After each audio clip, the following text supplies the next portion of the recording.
ఆర్యులు ఎవరు? ఋగ్వేదంలో ఆర్య అనే మాట చాలాసార్లు వస్తుంది. ఆర్య అంటే అర్థం మహోన్నత వ్యక్తులైన మీకు ఇదే నా గౌరవం అని. వారు వేరే ఏ దేశం నుంచో రాలేదు. అది ఒక గౌరవప్రదమైన సంబోధన.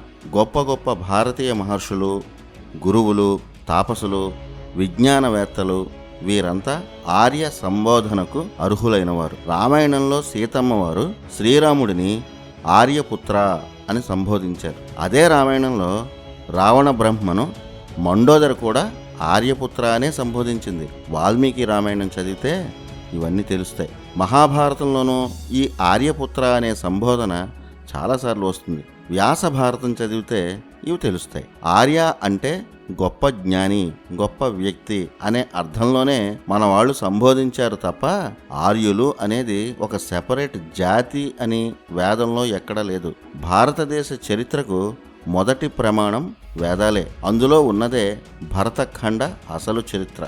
సృష్టి ఆరంభం నుంచి ఈ వేద రచన ఒక్కో మంత్రంగా, ఒక్కొక్క కాలంలో ఒక్కో మహర్షి, ఆ తర్వాత వారి శిష్య పరంపరగా వేల ఏళ్ల పాటు వేద దర్శనం జరిగింది. వేదాల కాలం లెక్కించడం ఏ కార్బన్ డేటింగ్కి సాధ్యం కాదు. వేదాలను దర్శించిన మహానుభావులు ఈ భరతఖండంలోనే జన్మించి, ఈ భరతఖండంలోనే తపస్సు చేసి జ్ఞానం ఆర్జించిన వశిష్ఠ, విశ్వామిత్ర, అత్రి, అగస్త్య లాంటి మహా ఋషులు. వారు ఏ బయట దేశం నుంచో రాలేదు. మన భరతఖండ అఖండ ఖ్యాతిని ప్రపంచానికి వేదం రూపంలో ప్రాచీన కాలం నుంచి చెప్పినవారు. ఆ వేద ధర్మాన్నే సనాతన ధర్మంగా మార్చినవారు. కనీసం వేదంలో మొదటి పేజీ అయినా చదివితే ఈ వివరాల్లో కొన్ని అయినా తెలుస్తాయి. ఇవేవి తెలుసుకోకుండా ఆర్యులు, దండయాత్రలు అని కట్టుకథలు ఎవడో చెప్తే అది పట్టుకొని వేదం గురించి కనీస అవగాహన కూడా లేనివారు వాదించడం అజ్ఞానం. ఆర్య అనే మహోన్నత సంబోధన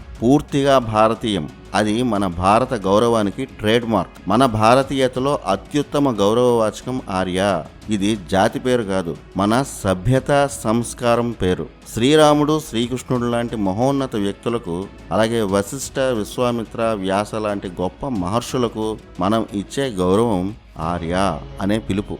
ఆర్య అని పిలవాలంటే ఆ వ్యక్తికి ఆ స్థాయి ఉండాలి. అలాంటి ఆర్య అనే గొప్ప పదాన్ని, గొప్ప సంబోధనను పట్టుకొని బ్రిటిష్ చేసిన అరాచకం అంతా ఇంత కాదు.